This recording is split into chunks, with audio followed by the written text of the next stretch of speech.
Assalamualaikum warahmatullahi wabarakatuh. Kami dari kelompok 1 mata kuliah akuntansi keperilakuan akan mempresentasikan materi tentang fiksasi. Sebelumnya perkenalkan terlebih dahulu anggota dari kelompok 1 yaitu Yusuf Torik Robani dengan NPM 2010104007, yang kedua Anggun Sukma Putri dengan NPM 2010104036, dan yang ketiga saya sendiri, Ayu Yuliana dengan NPM 2010104079. Oke, kita mulai dari pendahuluan dan definisi. Di materi kali ini atau di video kali ini kita akan membahas tentang fiksasi, yang mana akan dimulai dari definisi fiksasi dan menjelaskan bentuk fiksasi yang meliputi sifat dasar fungsionalnya dan data fiksasi. Kemudian yang terakhir yaitu relevansi penelitian fiksasi dan beberapa implikasi konsep fiksasi secara empiris dan juga contoh-contoh risetnya. Dimulai dari definisinya, dalam ilmu akuntansi, fiksasi atau fixation itu berhubungan dengan data yang merupakan lawan dari objek menurut Ashton tahun 1976, Wilner dan Binberg tahun 1986. Sementara itu, dalam ilmu psikologi, fiksasi fungsional itu berfokus pada objek yang digunakan untuk menyelesaikan tugas-tugas sederhana. Dalam kondisi yang pasti, pembuat keputusan mungkin merasa sulit atau bahkan tidak mampu menyelesaikan proses keputusannya dalam rangka merespon perubahan dalam proses akuntansi. Nah, kesulitan atau ketidakmampuan ini disebut dengan istilah functional fixation, yang mana akan dibahas lebih jelas di slide berikutnya.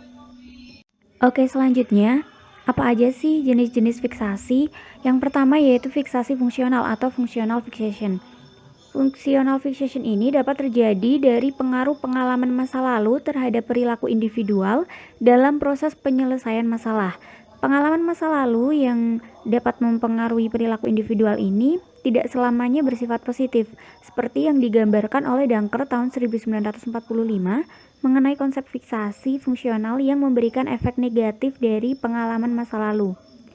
Murray tahun 1991 juga menyatakan bahwa hipotesis fiksasi fungsional adalah penggunaan suatu objek dalam menyelesaikan satu tugas sebelumnya dapat mengganggu penggunaan objek tersebut untuk memecahkan masalah lain yang berbeda dengan tugas sebelumnya. Kemudian yang kedua yaitu ada data fiksasi dalam akuntansi. Seperti yang sudah dijelaskan sebelumnya bahwa dalam sudut pandang akuntansi, fiksasi itu berkaitan dengan data sebagai lawan dari objek. Oleh karena itu, ketika individu-individu itu terfiksasi oleh pengalaman masa lalu, maka mereka tidak dapat mengubah kebiasaan dalam mengambil keputusan pada saat merespon adanya perubahan proses informasi akuntansi yang mereka terima. Baik, untuk selanjutnya yaitu metode untuk mendeteksi bias fiksasi. Yang pertama, memberikan suatu penugasan eksperimen kepada subjek atau pembuat keputusan untuk menyelesaikan tugas yang mensyaratkan penggunaan sebuah objek untuk sebuah fungsi khusus. Yang kedua, memberikan alternatif atau pilihan kepada subjek, menyajikan sebuah tugas eksperimental kepada subjek yang memiliki lebih dari satu solusi.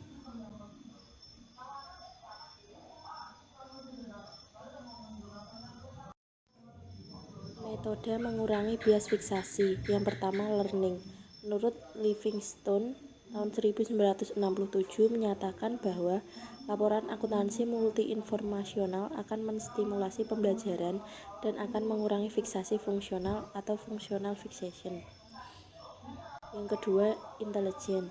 Metode mengeliminasi bias fiksasi dengan mempertimbangkan kecerdasan. Untuk selanjutnya yaitu teori yang mendasari fiksasi. Yang pertama, teori prospek atau prospek teori. Teori ini menjelaskan bagaimana pilihan-pilihan dievaluasi dalam proses pembuatan keputusan. Teori prospek menyatakan bahwa keuntungan dan kerugian secara terpisah relatif terhadap netral reference point. Reference point merupakan status quo yang seseorang telah terbiasa dan pada umumnya dipengaruhi oleh norma budaya, ekspektasi, dan level personal. Yang kedua, teori pembingkaian atau framing teori. Teori ini merupakan suatu fenomena yang menjelaskan bahwa pengambil keputusan akan akan memberikan respon dengan cara yang berbeda pada masalah yang sama jika disajikan dalam format yang berbeda. Selanjutnya, teori atribusi. Atribusi dalam fenomena fiksasi merupakan suatu simpulan yang berkaitan dengan penyebab individual berperilaku tertentu. Atribusi dapat dibedakan berdasar sumber potensial, yaitu sumber internal dan sumber eksternal. Perilaku yang disebabkan karena orang atau individu disebut sumber internal. Dan yang terakhir, teori interreferensi. Teori ini muncul dari dua kemungkinan luaran transfer of training. Pengaruh transfer kemungkinan dapat juga mempunyai efek hambatan yang dapat mengganggu pembelajaran tugas kedua, dan penguasaan tugas kedua dapat membantu atau menghalangi kinerja berikutnya dari tugas yang pertama. Relevansi penelitian bias fiksasi dalam pria. Beberapa riset empiris mengenai fiksasi mendukung adanya paradigma berdasarkan masa lalu untuk menyelesaikan persoalan saat ini. Sementara data masa lalu tersebut kemungkinan sudah tidak relevan lagi untuk persoalan dan kondisi sekarang. Terjadinya bias fiksasi juga tidak terlepas dari adanya keterkaitan perilaku individual terhadap informasi dan fungsi akuntansi yang dipengaruhi oleh pengalaman masa lalu. Berikut dijelaskan contoh-contoh riset yang menunjukkan relevansi bias fiksasi dalam fenomena praktik akuntansi. Yang pertama, oleh Aston tahun 1976 menguji adanya bias fiksasi dihubungkan dengan kemampuan pembuat keputusan dalam menyesuaikan adanya perubahan metode akuntansi dari full costing ke variable costing atau sebaliknya. Yang kedua adalah penelitian oleh Lippe dan Salterio pada tahun 2000 mengaitkan fenomena fiksasi dengan implementasi balance scorecard. Pembuat keputusan yang tidak memiliki pengalaman cenderung terfiksasi dengan pengalaman masa lalu dengan menggunakan pengukuran yang hanya bersifat umum. Penelitian yang ketiga oleh Love dan Shields tahun 2001 menjelaskan terjadinya bias fiksasi dalam menggunakan informasi pengeluaran tak berwujud untuk memprediksi laba masa depan. Akuntansi untuk menguji pengeluaran tak berwujud sangat relevan dan bernilai untuk menguji persistensi fiksasi karena memiliki implikasi praktis baik untuk akuntansi manajerial maupun akuntansi keuangan. Di samping itu, pembuat keputusan dengan pelatihan dan pengalaman bisnis sangat beralasan jika pembuat keputusan tersebut diharapkan dapat melihat komprehensif dalam memprediksi laba masa depan melalui pembiayaan intangible. Penelitian yang keempat oleh Dilla dan Steinberg pada tahun 2005 mengkaitkan fiksasi dalam fenomena mendesain balance scorecard. Fiksasi dijelaskan dengan membandingkan pembuat keputusan yang telah mengikuti pelatihan dan mempunyai pengalaman dengan pembuat keputusan yang tidak berpengalaman dalam mendesain balance scorecard. Pembuat keputusan yang tidak berpengalaman cenderung terfiksasi dengan hanya menggunakan ukuran umum ketika mengevaluasi kinerja dan mendistribusi bonus. Sementara pembuat keputusan yang mengikuti pelatihan akan mengevaluasi kinerja dan mendistribusi bonus dengan menggunakan ukuran umum dan unik. Contoh riset fiksasi.